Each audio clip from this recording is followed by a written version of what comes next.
Good day everyone! For today's video ay susubukan natin gumawa ng paraan para mabuhay itong Amazon sword na aquatic plants kahit hindi siya nakabaon sa pebbles or aqua soil.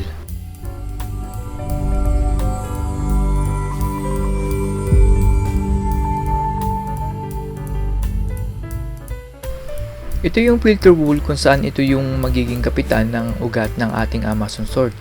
Yan din yung mag-hold dun sa mga lava rock na ilalagay natin sa loob ng filter wool. Mabibili nyo ito ng 20 pesos or less than 3 pieces in $1 sa mga pet shop. Ito naman ang Amazon sword, pwede kayong makakuha nito sa wild katulad dun sa Taal Lake or bumili sa mga pet shop sa halagang 25 pesos or sa dollars naman ay 50 cent. Ito naman ang lava rock, mabibili nyo ito sa mga pet shop ng 25 pesos. Kung makakakuha kayo sa lugar nyo ay pukpukin nyo lang ng martilyo para maging maliit sila. Kailangan din natin ng gunting para putulin ang filter wool at ng rubber band para itali ang filter wool at hindi ito matanggal. Ang una kong gagawin ay banlayan ng mainit na tubig ang lava rock. Matagal ko na kasi hindi nagagamit ang lava rock na ito at possible na marami na itong harmful bacteria. Dahil sa mainit na tubig ay mamamatay agad yung mga harmful bacteria na pwede makasama sa ating mga alagang isda. After 5 minutes ay buhusan naman natin ng malamig na tubig ang lava rock para hindi naman mamatay ang ating Amazon sword kapag pinagsama natin sila sa filter wool. Dito ay ikat naman natin ang filter wool sa gitna. Tapos ay i-fold natin ng tatlo ang nakat nating filter wool tapos ikat ulit natin. Bali magiging 6 ang magagawa natin na pambalot sa Amazon sword. Sa mga bata ay ingat kayo kapag gagawin nyo ito, mas maganda na humingi kayo ng tulong sa magulang nyo dahil baka masugatan kayo.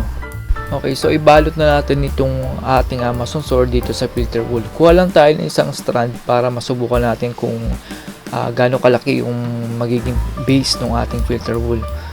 So ito makikita nyo meron na siyang ugat, so for sure to mabubuhay na to mga idol. Dito kasi magtatago yung mga fry ng ating BKBM, so kaya nagagawa na ako ng marami. Kumbaga pagka lumaki na tong Amazon sword, dyan na sila magtatago. So kuha lang tayo nitong filter wool tapos lagyan lang natin nitong mga lava rock. Ilagay lang natin siya sa gitna. Pwede kayong maglagay ng marami pero as much as possible nasa 4 to 5 pieces siguro. Tapos i-wrap lang natin siya dito. So, kailangan huwag nyo masyadong diinan para hindi naman masakal yung ating Amazon sword kasi kapag masyadong madiin naman to, mangyayari niyan may iipit yung pinakaugat ng ating Amazon sword, tapos possible na mamatay sila. Tama yung sakto lang na hindi sila matatanggal or hindi maaalis dun sa pinaglalagyan. Ang pinakamaganda pala nito, ang pinakamagandang option pala dito, yung mga lava rock dapat nasa pinakailalim kasi ang mangyayari pala nito is hindi siya tatayo kapag nasa bandang taas. Tapos ito, naglalagay na ako dito ng goma dito sa pinakailalim ng filter wool para naka-stick na siya. So, ganyan lang ang gagawin mga idol. So, ito, lalaki na to kapag malaki. Ganun din ang gagawin natin kapag dumami na sila at saka lumaki. Kasi ang mangyayari niyan, yung mga ugat niyan, tutubuan pa yan ng mga sanga, yung mga leaves. So, dadami sila ng dadami. Kaso kapag sobrang dami na nila, ang mangyayari niyan is parang namamatay na sila. So, kailangan talagang alisin sila isa-isa para nakahiwalay sila. Tapos, ganito lang uli yung gagawin natin. Ibabalot lang uli natin sila ng ganito. Tapos, pwede na silang mabuhay. Pwede nyo rin silang ibenta kung sakasakali na sobrang dami na sila sa aquarium nyo at hindi na kasya, pwede nyo rin ibenta yung mga Amazon sword nyo gamit lang ng ganitong technique. Ay, mga idol. So, gagawin natin sa lahat ng strands ng ating Amazon sword, ganito ang gagawin natin. So, mamaya ipapakita ko sa inyo yung lahat ng natapos ko na. So, ito na yung mga natapos natin na mga Amazon sword. Medyo madami-dami sila. Maganda to para kapag lumaki na sila is hindi na tayo magpapalit nitong base, nitong filter wool kasi malaki na. Nadami pa kasi itong mga idol at saka tataas pa itong mga leaves nila. Mga 5 to 6 inches pa tataas nito eh.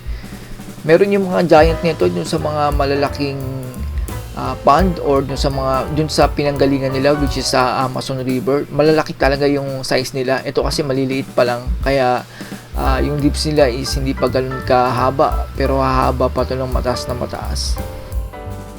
So ilagay na natin itong aking mga Amazon sword dito sa aking aquarium ng aking PKBM.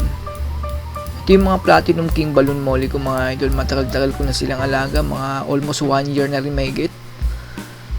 So ang purpose na itong Amazon sword, kaya dito ko nilalagay sa mga PKBM is yan yung nagiging taguan ng mga fry. Anong nangyari kasi dito, pagka nilabas ng female molly itong mga fry nila, ang gagawin nila, kinakain nila kahit na kalahin nila yung ano. Pero sa mga silver molly hindi naman Pero dito sa PKBM, kinakain talaga. Kasyang-kasya sila dun sa bibig ng female breeder. So, itong Amazon sword, ito yung unang mapapagtaguan nila. Kasi anong nangyayari niyan, kahit naman kakainin sila, nagagawa nila yung mga takbo. So, since meron silang mapagtataguan nito na katulad nitong Amazon sword, hindi agad sila mamamatay. Once na makita ko kasi agad na mayroong lumalangoy dyan, ililipat ko na sila dun sa kabilang aquarium. So, ang purpose lang talaga nitong mga Amazon sword is kumaga parang defense nila, kumaga hiding spot. So, sa tulong nitong mga Amazon sword is makakasigurado tayo na mapaparami pa natin itong mga PKBM.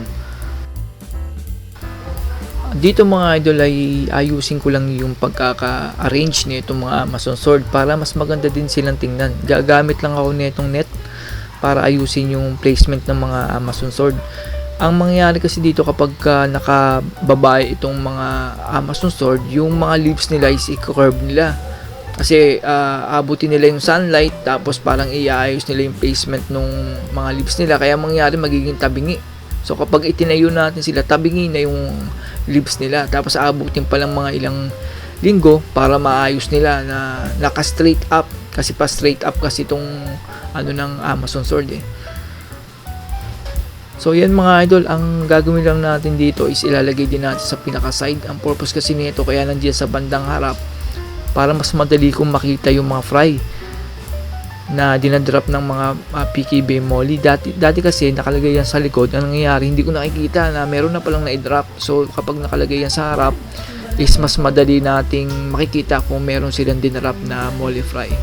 That's all everyone. Salamat sa inyong panonood. Gusto ko lang magpasalamat dun sa mga subscriber ko na nag-comment sa last kong video na si Makoy Mayor, Belinda Villarente 345, Ian Ponce 6972, Pinoy Calibration Master, Lavin Min Perlas 1228, kay RJ Ricky Habaga Channel 501, at si Yash Taway 3528. Salamat sa inyo mga idol.